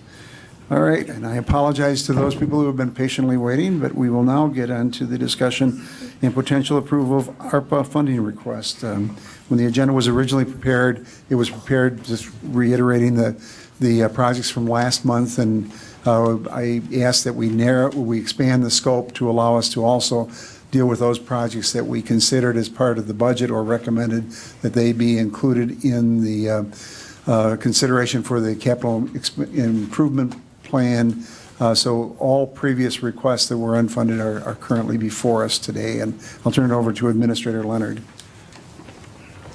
Thank you, Mr. Chair. I'll be very brief. Up on your screen is a spreadsheet that I'm fairly certain there are going to be things that are not entirely precise within it, but the goal of the spreadsheet is to lay out, to this point, all of the project requests that have come in, as Chair Robinson referenced. You have in the top portion the projects that the board has already approved. You have the projects in the first round that, as Chair Robinson referenced, were essentially ARPA requests that were pushed to be considered then through the budget process, but ultimately were not funded through the budget process, the budget capital improvement process. You then have the 2023 budget projects that were approved utilizing ARPA funds. And then the lion's share of the discussion that has taken place to this point regarding your second round submissions, those projects that came in during what you termed your second round of the submission period for the second round of ARPA funding, listed there as well. And you'll see that one of those projects, and this presentation didn't happen before this committee, but they had submitted an ARPA request, and ultimately that was withdrawn. I kept it on the form just to make sure that that was noted for you. But that is meant to give you, as Chair Robinson referenced, kind of a fuller picture of kind of where you are with respect to the projects before you. Should you wish to go back and have some discussion about any of those first round projects that didn't get funded through the ARPA allocation or the budget process. And again, let me try to set the stage for our discussion. We need to commit or encumber the funds by December 31st of 2024 and expend those funds by December 31st of 2026. They have to be consistent with the guidelines developed by the U.S. Department of Treasury. The flexibility arrives and many of these projects would fall under the really under the lost revenue provision where there's more flexibility. We continue to have some departments. I think North Central Healthcare will be back potentially before us due to some changes relative to medical assistance. Payments for the nursing home, we anticipated a windfall, and that was in one pocket and out the other. So they will be back, and I know we'll have a presentation to the county board in February relative to housing and some of the other challenges with workforce development. So, and we are continuing to work with others to clarify funding for broadband. So with that context, that's where we are today. Supervisor Zhang. Thank you, Mr. Chairman. Can I request the administrator to send this to us as well? It's really hard to see it as well. Agreed. I can certainly do that. Are there other questions? Chair Gibbs. Maybe not a question, but more so some comments on some of the ARPA requests that we've received and reviewed. First off, ARPA was designated, provided by the federal government to each municipality to deal with some of the challenges that arose because of the pandemic. They came up with a funding stream that said, guidelines that said, but if you have lost revenue, you can utilize it for anything that basically, well, there's some restrictions, but the major emphasis was that anything that county government or any municipal government is currently doing. The challenge that we have before us, I think, is several. And one is, one of the major things was, in the guidelines was where is there economically disadvantaged individuals that were affected by the pandemic. I think what we've seen in some of the applications, though, is challenging to me, because it's stuff in some cases that the county well, let's go back, and then to say that the $26 million that the county is going to receive, most of which would qualify under lost revenue. And because of that, then it gives us the flexibility to do what, and use it for what county effectively does.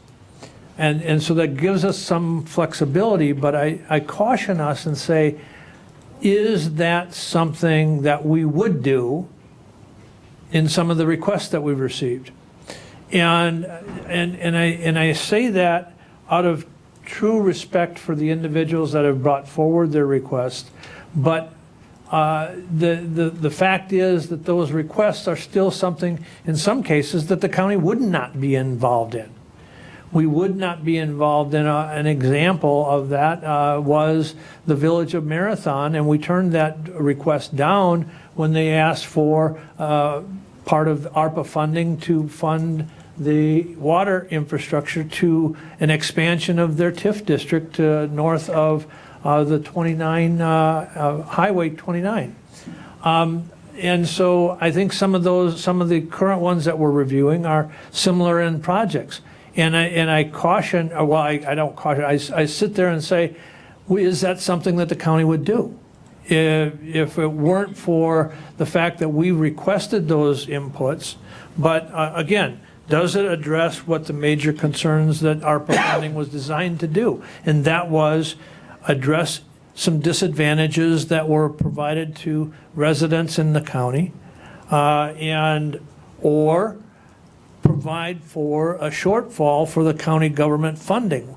We have identified through our processes some major things that we've moved back to CIP and run them through those projects, but we still continue to receive other funding requests that might be outside of what county government would do. And so that led to a question and a discussion that I had with Corp Council, and that is, some of these projects that have been brought forward, would they be required to go out to RFP? Because if it's not something that we currently would do, wouldn't we still have, so we can't circumvent our procurement requirements. And so just because it's ARPA funding, I don't think that makes any sense. So would the county, for example, one of the requests is, and again, I'm not trying to throw water on a request, but they are requesting funding for a fire truck. Does Marathon County provide fire protection throughout the county? And the answer to that is simply no, we don't. So the question becomes then, why would we provide funding for a fire truck when we have multiple fire departments throughout the county? We're not providing, I understand that they did exactly what they were asked to do, and that's provide the request to this committee. But I really question when we get into some of those, would we have to go out to RFP to do a fire truck? If we're going to, again, we're not in the business of providing fire protection.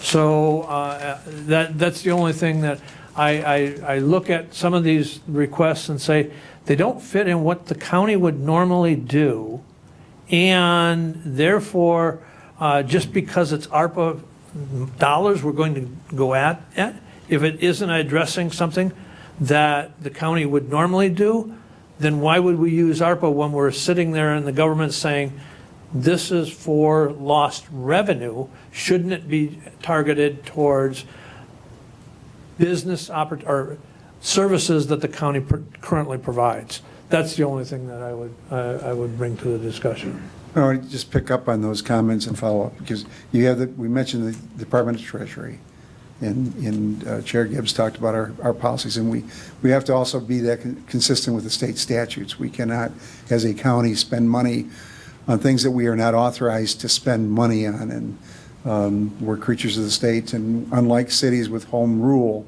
they have much more flexibility in where those funds can be allocated. We are basically prescribed where we can spend money. So we don't have that flexibility that the city of Wausau has, for instance, on the allocation of the funds, because of it may meet the Treasury guidelines, that's the threshold, but then you've got the statutory authority, and I think we went through that discussion with Community Partners Campus and whether or not we could put money into that campus, and we could not. We needed to do a lease for our departments, but we could not put money into that project. So with that, other questions? Supervisor Hart and then Supervisor Zhuang. Thank you, Mr. Chair. And this is more about the process of ARPA in general, and I do agree with the comments that Chair Gibbs gave. One of the things then I want to see moving forward is that we kind of change our standards for applying for ARPA, because if that is our goal, is to allocate funds that are within our means on the county government's role, then we need to let the people know who's applying for these funds that before they apply for it. Because I feel like here, and we've had 3 rounds now, and 2 or 3 rounds now, and I feel like that's 2 or 3 rounds of people who've put some effort into applying, and we could have saved them a lot of trouble if we had kind of said from the beginning that we're only going to fund what is within the realm of county government's purview to fund. So I want to see that moving forward, and maybe when people do apply, we are very straightforward with them and say that, it's not likely, and or even just say no right from that, so we could get some of that off, and then that would also alleviate some of the workload of this committee too. So thank you. Supervisor Zhuang. Thank you, Mr. Chairman. With the comments that were made by the chair, of these events, are there, with these requests that are made, are there some that we can automatically disqualify specifically? They're like right away? I'm looking to Corp Counsel, and he's giving me that, I'm not sure, look. That's a good question. So I was looking at each of the new requests with this very question in mind, and looking specifically under Chapter 59, which outlines what county government is and basically what we can spend our money on. And I think I have some answers to some of these, and some of them are, I'm not sure, but I'll go through and give you my thoughts and rationale. With the Hami Heights elevator modernization, it seems to me that would result in a direct payment by the county to a nonprofit organization. I mean, that's really how they would reconstruct or modernize an elevator. Under Chapter 59, there is a subsection 5953 sub 3 that allows direct payments to nonprofits that engage in counseling survivors of domestic violence. That's how we are able to fund the women's community, for example. I couldn't find a specific statutory authority that would allow the county to make a direct payment to this nonprofit. The Sunnyvale Park RC Park renovation, we have some authority under 5956 subsection 9, and that's referring to funding recreation. Because this would be in a park and recreation, I think this one is a maybe. Probably could fit it under that. Regarding the City of Mosinee Library Building exterior renovation, certainly the county can pay for public works projects related to its buildings. I think what I struggle with is this is a building that's not owned by the county. So under 5952 sub 6, it specifically talks about the county funding county-owned property. I don't know that there's a separate way without an intergovernmental agreement with the City of Mosinee to fund a building that we don't own. That's another maybe for me. The Mosinee fire truck, I think that's similar to the library in that it would be something that we don't own. It would be funding a piece of equipment that we don't own. There is certainly some authority for counties to purchase emergency equipment, but that's county-owned equipment, so that's another maybe untested question. The PPE, personal protective equipment for Mosinee Fire District, the county, I think, it certainly can purchase personal protective equipment. Whether the county can give money to a municipality to make that purchase, I think is a little more unclear. I'm sorry that I'm not being black and white on this, but a lot of these are just not tested questions. Regarding the keeping area teens safe staffing funding, that I would go back to Chair Gibbs, his comment about RFP. This would fund staffing or services provided that if the county were to provide that service, we would have to go out to RFP, or if we were looking to a nonprofit to provide that service, we'd have to go out to RFP and get the right bidder to provide that service. I don't see any authority for us to provide funding directly to a nonprofit to provide the services that they outline in there. I think that I just don't find any authority in Chapter 59. And then the Village of Stratford street renovations, that's again money to local government for street renovation. We can certainly fund county highways, but I don't find any authority for a local government without some kind of intergovernmental agreement on that issue. The Convention and Visitors Bureau Travel Center, I think we have authority under 5956 sub 9 and sub 10B, talking not only about recreation, but also about promoting visitors and tourism to the county. I think there would be some statutory basis for that. So I know that's a lot of maybes, some hard yeses or hard nos, but that's my review.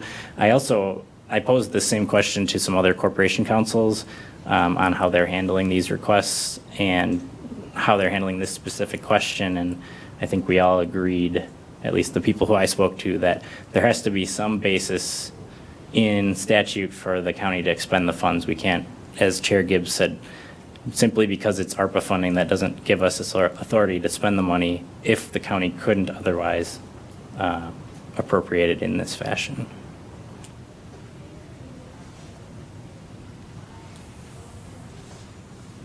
Okay. Does that answer your question? Supervisor Marshall. Thank you, Mr. Chair. One of the other principles that I remember in our last round of evaluating these requests was looking at things versus a one-time versus an ongoing. And when we would fund something that is operational costs and going to be an ongoing, we're essentially asking for it almost to be added to next year's budget. So I would just caution that it appears that the CATS funding is operational costs that are going to lead to an additional budget request next year,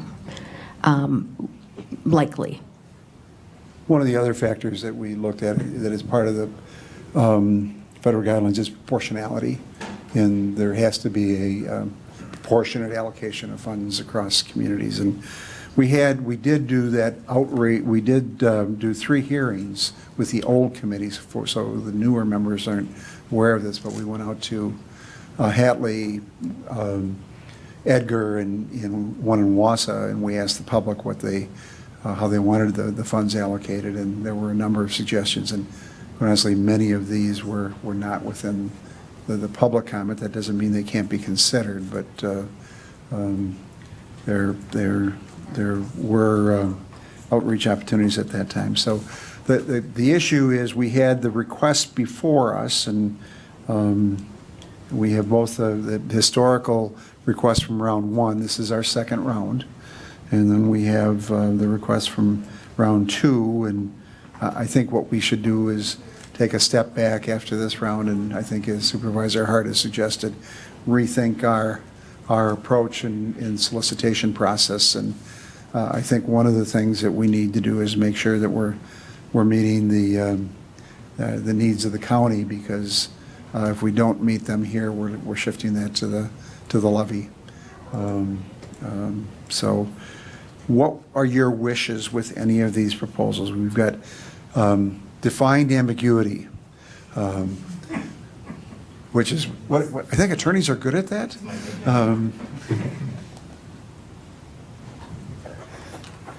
Was that a fair assessment? If they call me outside of this room, define ambiguity. What are your wishes? Chair Gibbs. Well, I think in light of at least some of the comments that the Corp Council's made, I think that it's clear that at least from at least his comments, that the Hami Home elevator project would not qualify under state statutes. I think the fire truck and the Mosney Fire District PPE request also possibly fits into that category. The CATS funding would definitely require that the county do an RFP to actually be requesting that. I don't think that there's been any movement by the Health and Human Services Committee to look at that. And the Stratford Street renovation is something that I guess I would make a motion that we notify those individuals that those clearly do not fit along, and included in that is the Mosney Library exterior. I did look into what do we do as a basis in other libraries that are libraries that are owned throughout the county that we utilize as far as in the rural areas. And those buildings are owned by the municipalities, and their maintenance is provided by those municipalities. So I think this would be a deviation from what we set as a precedent. And so my recommendation would be that we deny that also. So my recommendation or my motion would be to deny the request for the Hami Home, the Mosney Library, the Mosney Fire District, the CATS funding, and the Stratford Street renovation at this point. Is there a second? Second by Supervisor Zhang. Is there any discussion? Supervisor Hart. Thank you, Mr. Chair. I just had one quick clarification. The Mosney Fire District, that would be both requests then, is included in your motion, Mr. Chair? Both of them, yes, correct. Any discussion? Supervisor Leahy. Just a secondary clarification. The Visitors Bureau, that is on the list that we would fund? It's on the list that we would continue to have a discussion on. I'm not saying that we Okay. would fund it. My Okay. motion is to exclude these specifically at this point. Okay. My only other comment, I guess, is that I agree that this feels like a major oversight, and that we've sort of come to this parameter that we're now using, and we have wasted a lot of good people's meaningful time. They were counting on getting some of this funding, or at least having a more meaningful discussion about it, perhaps. And I do think that this was unfortunate that we didn't think about this in the last term when we were setting these requirements. Other comments or questions? Chair Gibbs. I would not disagree that we didn't have, but we were making the sausage as we were making the sausage. Unfortunately, everybody was going down the same road, but I think we now have some more clarity, and we can apologize to all of these individuals that have put the time and effort to fill out the applications and provide their documentation and provide the rationale. But I think the rationale that we're utilizing now is sound. Moving forward, and so we can provide that to anybody that is looking for the county to, for resources from the ARPA funding. Supervisor Hart. Thank you, Mr. Chair, again. And I just wanted to add another point of clarification. I think we've, at least since I've been on this committee, I think we've been pretty consistent with, denying any request that are within these parameters. So I don't think doing so now would, hurt our integrity in any way. As like I said, we've been pretty consistent thus far. I think just moving forward, I want to standardize those.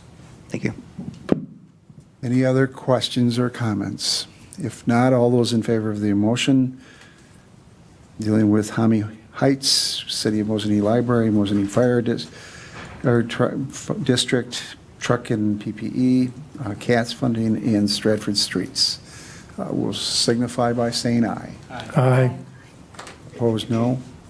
That motion carries. That leaves us with two of the round two, Sunnyvale RC Park renovation and the Wausau Central Wisconsin Convention and Visitors Bureau.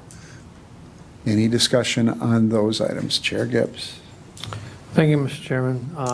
The Sunnyvale, and here again, I look to what we have done historically on various projects when we upgraded the pickleball courts. When we've done some of those, when we upgraded a facility at North Central Healthcare, that being the warm water therapy pool, we looked for those entities to provide some level of funding. I know that in their proposal, they provide, I think it is $25,000 of funding that they're putting towards the project, but and the county would be responsible for the $133,000. I don't know that that's a high enough level of a threshold, and this project hasn't gone through the CIP process, and it is a park that would normally go through the CIP process. So or possibly look at a higher level of funding from the RC community.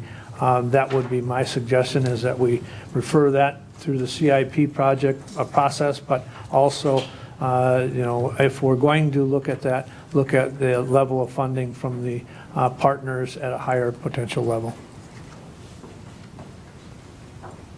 So how would you anticipate, would we put this in the, in essence, if we run it through the KIP process, would we then build that into the '24 budget?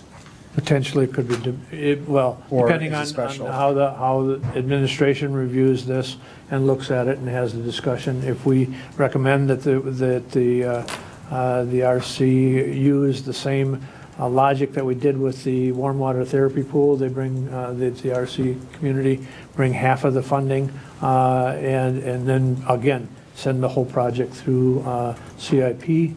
That would be my suggestion. Other comments on that? Or go ahead, Supervisor Leahy. Thank you, Mr. Chair. Just a question.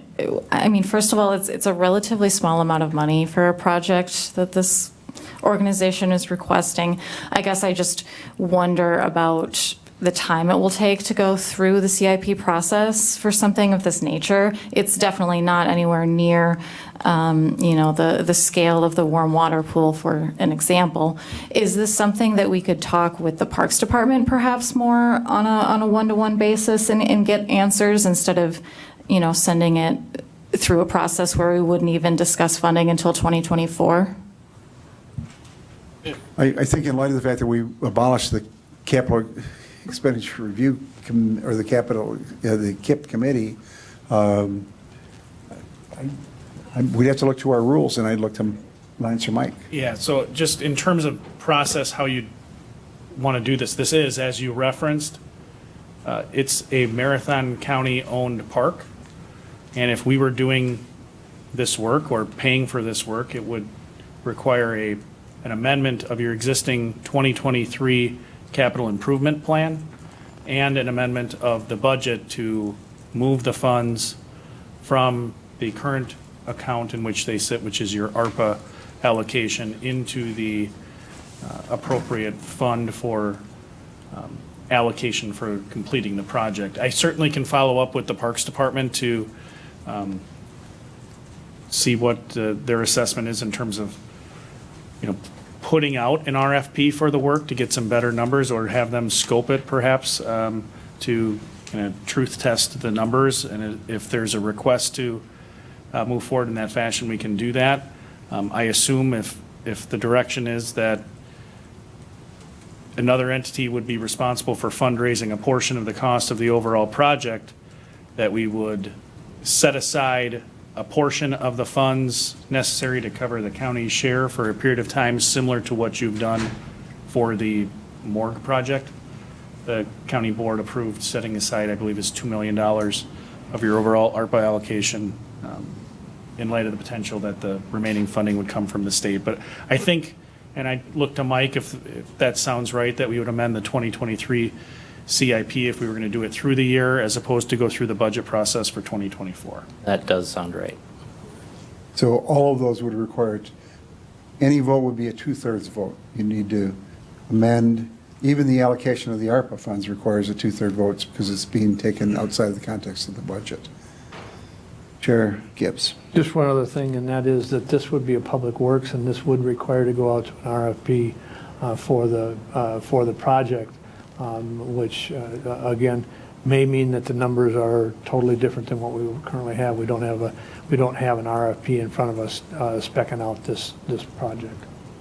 Could I request perhaps that administration take this project, consult with the Parks Department, bring back a timeline and a potential recommendation relative to funding, as we've done, with pickleball courts and others, and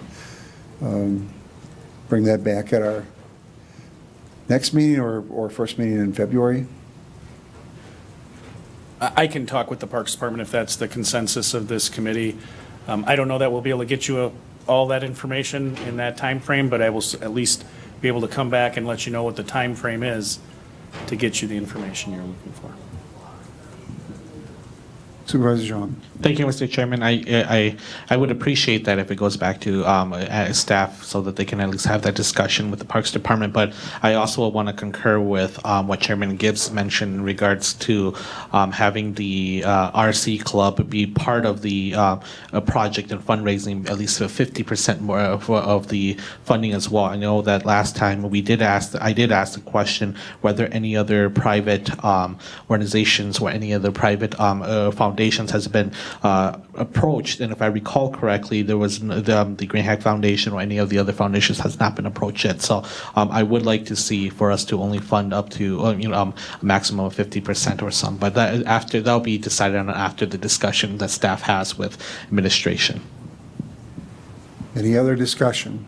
Right now, we're getting the flavor versus the vote, the flavor of the committee. So we've given direction.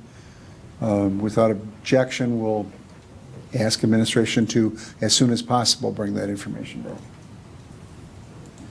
right, that takes us down to the Wausau Central Wisconsin Convention and Visitors Bureau Travel Center. The request of $750,000, if I recall. 600. Or 600,000, I'm sorry. What are your wishes? Chair, Supervisor Marshall. Thank you, Mr. Chair. Just a comment that when I calculated the amount of revenue, like their 2019 room tax was 610, and the difference between the previous 2 years is only 445,000, roughly. Also, they mentioned that they're running into a lot of problems with their building, but those seem to be lack of due diligence.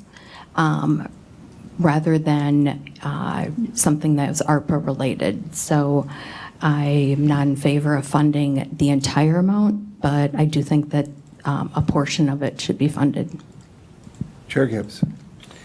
Yeah, the thing about this project, we've had a convention of a site, and that was down in Rothschild at one point.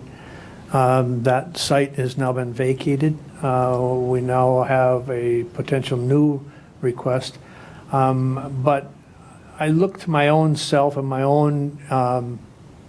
own travels, when I look to an area, do I look for the Visitors Bureau physical location to actually look at what I'm going to go travel and view or travel and go see?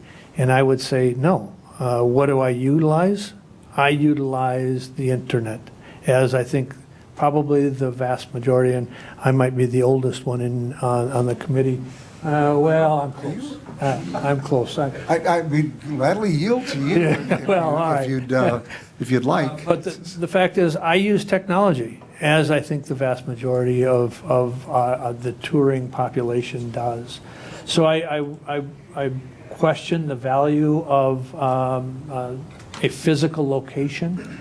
In light of, we had one at one time down in Rothschild, and that location's been vacated.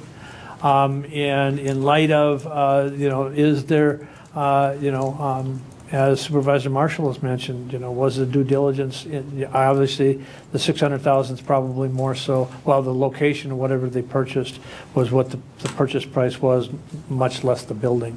But I question whether or not the county, again, here's where I go back to my earlier comments, and that is, what is the county's role in economic development? And I think tourism is part of the economic development, and I think we don't have a cohesive, strategic understanding of what economic development is in this county, and do we need an economic development department and professionals in that economic development department providing the information that this county needs when it looks at where is its economic development going. So I'm not in favor of funding a travel center that I don't know that is of the significant value. Other discussion? Supervisor Leahy. Thank you, Mr. Chair. I'm pretty much in agreement with the comments that have been made. I too struggle with, I would love to see a more robust county role in economic development. I also don't feel like we have a solid ground where we're coming from. Historically, I don't think the county has really played much of a role, and if that's something we want to jump into, I think we need to be very strategic. Even in my time on this board, we've had many entities come before us asking for funding for various marketing measures, and we haven't really seen a lot of return on that investment. We haven't really been given data. We haven't seen follow through with what these organizations have been doing with that taxpayer money. I myself work kind of in this realm, so I'm very much in favor of the power that marketing can have for a community. But I do question this specific ask. And I would like to see ARPA money or even just our county dollars being spent more strategically and with the partnerships that we already have. I did vote in favor of using some ARPA money previously with the Discover Wisconsin campaign, because that was specifically targeted to county government, and multiple Wisconsin counties partnered in that project. And I think that's the kind of thing I would like to see us continue until we have something more put together about, how we want our county to participate in marketing endeavors. Thank you. Any other comments? Any other comments? Any motions or lack of a motion does the same thing as a motion? Supervisor Zhang. Mr. Chairman, I would request for there to actually be a vote just because I'm on their board and I want to abstain officially and make it clear that I am abstaining from this vote. All right. We've had a request that others on the committee make the motion. Are there any motions? Chair Gibbs. Okay, I'll make a motion that consistent with, two things. One, we don't have a economic development department or policy that we not fund the 600,000 request for renovations to the convention or visitors bureau building. Is there a second? Is there seconded by Supervisor Marshall? So the motion is Not, not to fund, and justification is the lack of a policy. So is there any discussion? If not, all those in favor will signify by saying aye. aye. Opposed, no. That carries. And one abstention. I apologize to the people that we've run through the ringer, and I think we need to be clear relative to what our intent is and what the statutes allow, and we'll work with Mike on perhaps clarifying that, and then bring that back to this group so we can revisit it. Does anybody wish to revisit any of those pending or continuing projects at this time? All projects could be brought back at a future time. For instance, if there were an intergovernmental agreement with these entities, it might be a way of addressing it without shutting the door. If I may, Mr. Chair, perhaps a suggestion in light of the discussion you've had relative to the desire to clarify the application process. It is currently up on our website that people can apply. In light of the discussion that you've had, I'm just asking for direction. Would it make more sense for us to take that down at this point in light of that conversation, so we're not having outside entities expend, as Supervisor Leahy referenced, their very valuable yet limited time, and not to perhaps set up false hope? Based on the discussion today, I would ask that you take that down pending a review of this committee of our policies and procedures going forward relative to notifications. Parties can submit applications at any time, but the question is when do you review them and when do we formally consider them? But I think that it would be meritorious. Is there an objection to having that come down while we work through the issues that have been discussed today for round 3? Chair Gibbs. I guess just another point of clarification. In looking at the spreadsheet, and maybe this question is targeted directly at the administrator, it looks as though we've allocated that we haven't recaptured again because some of those funds have come back. $8,825,281. Is that correct? Am I looking at this correctly? Which line? Bottom. Sorry, which? Bottom approved allocated total initially was 20 million. Then it went to 24 million. Column D says 8 million, and 13 million has been, looks like, recaptured because the infrastructure projects along with broadband expansion have been pulled back. So those two make up the vast majority of the 13. So if I'm reading this correctly, we've utilized $8,825,000. Now, some of those projects are not completed yet, so there may be some of that coming back. But we have available, just so the committee is aware, $15,491,347.32 cents. Is that correct? I don't know that I would, when I said it was not precise but more accurate, in terms of the list of projects and their costs, I think that is true. The amount that can be, for lack of a better term, returned or reallocated, yes, it's comprised of some of those projects that are listed above. We don't know what the full cost, for example, of the Marathon County water park system replacement is going to be. That's a placeholder as well. And I believe we had initially at least the broadband expansion funds were fully allocated within that number. So I'll come back at your next meeting and I'll refine the totals. I was utilizing that spreadsheet today primarily for purposes of laying out what projects had come before you throughout your ARPA journey and kind of where you were in that consideration. So at this point, I can refine the totals for your next meeting, but I hesitate to say that they're entirely accurate. If I could just interject that on Friday, we're having a meeting with Bug Tussle relative to the discussions, relative to the commitment that we had made to them relative to their PSC grant, and we found out that we could not do the loan, which was reflected in there, so we'll have to potentially come back and clarify how we're participating in that going forward in the future. And the Chair one Gibbs. other piece I would say is within the amount that's currently allocated, there's the $2 million from the regional morgue that again is really contingent upon the balance of that funding coming from another source. So if anything, I think the amount you've allocated right now is, at least on this spreadsheet, is overstated. Right.